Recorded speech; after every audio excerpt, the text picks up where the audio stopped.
Bootleather. Second time recording this because for some reason the previous recording didn't actually capture the audio. So, mini Bootleather, forgotten details, or rather, forgotten to mention details. 3 and a bit spiritual experiences I've had in my journeys. Even as an atheist / skeptic, I can't explain with my knowledge of science. First one would have been when I was in Albany. Shortly after my first and only official shooting lesson, I was camping out in the bush, and, well, to paraphrase a long story short, in the long hike it took for me to get back to my tent, I heard a female voice. The batteries had long since died in my radio. My walkie-talkie was long since abandoned. There was no one around my tent, but the female voice said, "It is not safe for you in this place. Leave." And I ignored it, downed a shit ton of water, went to sleep. Woke up the next day, hiked into town, came back, and that night there was gunfire. A lot of gunfire. One came very close to me, although I didn't see where it came from. It fucking hit the tree next to me. I fucking shat myself. I fucking ran. Ran. Didn't matter what direction. I was just getting the fuck out of there.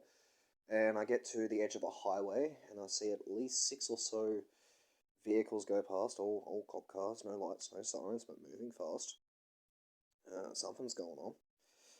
And I make a break for it, jump over the railing into what I thought were the tops of bushes. Turns out they were tops of trees. And I had to scale my way down the sheer cliff face and just follow the coastline as best I could. Eventually making my way all the way to Albany for the lighthouse. Went into the cop shop, asked what the hell was going on in the hills. He said nothing. Went to the guy who gave me my shooting lessons, told him what I saw, asked him what he thought.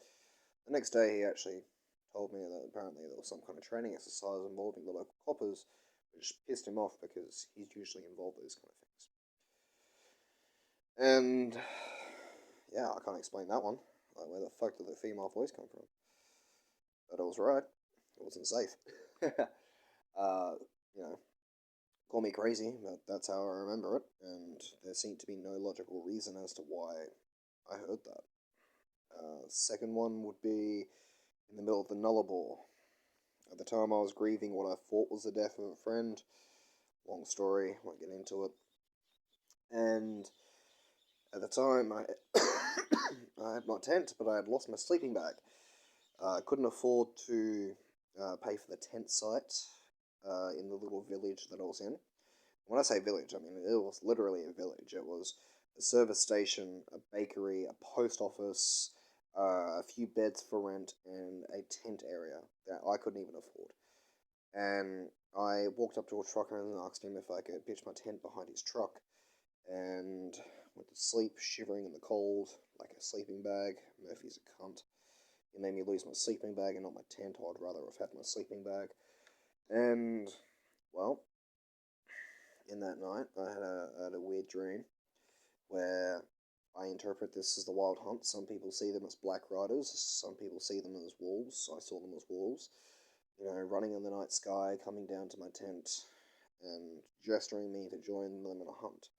We run into the night sky, see a great lumbering bear. We consume the bear. I felt an energy come into me. We went into the sky once more, and back to my tent, and then I ran a circle around my tent. And, then I roll over in my sleep, hit my head into the sand and wake up. Realistically, my dream was over for at least 15 minutes, because it's just how REM sleep works. By the time your dream is over, even if you feel like you woke up immediately, you haven't been dreaming for about 15 minutes. But in saying this is where it gets really spiritual. If you've ever been in the city, like the big city, where they have a shit ton of light pollution and see fuck all, and then you juxtapose that against a place like the Nullarbor, where there's absolutely nothing, you can see the contrast of the beginning of time versus the end of time. In the desert, you can see the beginning of the time, with the amount of stars you can see. So I just remember lying there, partially shivering, gazing into the stars until the sun came up. And here's what made it really spiritual for me, and I can't explain. There was goddamn paw prints around my tent. Third spiritual experience with a semi-related one. Tasmania.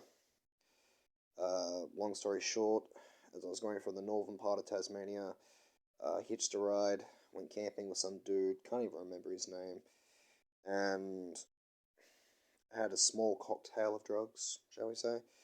And we hunted paddy melons, although we didn't hurt them. We just wanted to see how close we could get to them. They didn't see too good in the dark, and we could, stalk them with these red head flashlights. It was pretty cool. And then, well, I just kept the fire alive all night. I kept watch over the fire, and the cocktail I had, plus the male bonding experience I had, plus the fact that I was returning to nature and just keeping this fire alive, like it felt like bliss. It felt like nirvana. It felt like I had tasted spiritual ambrosia. It felt like bliss. And semi-related circumstance, Skater Boy. If you're watching this, you know who you are. You know the shit we took that night. Similar kind of experience. Just genuine happiness and oneness with the universe and those around me at the time.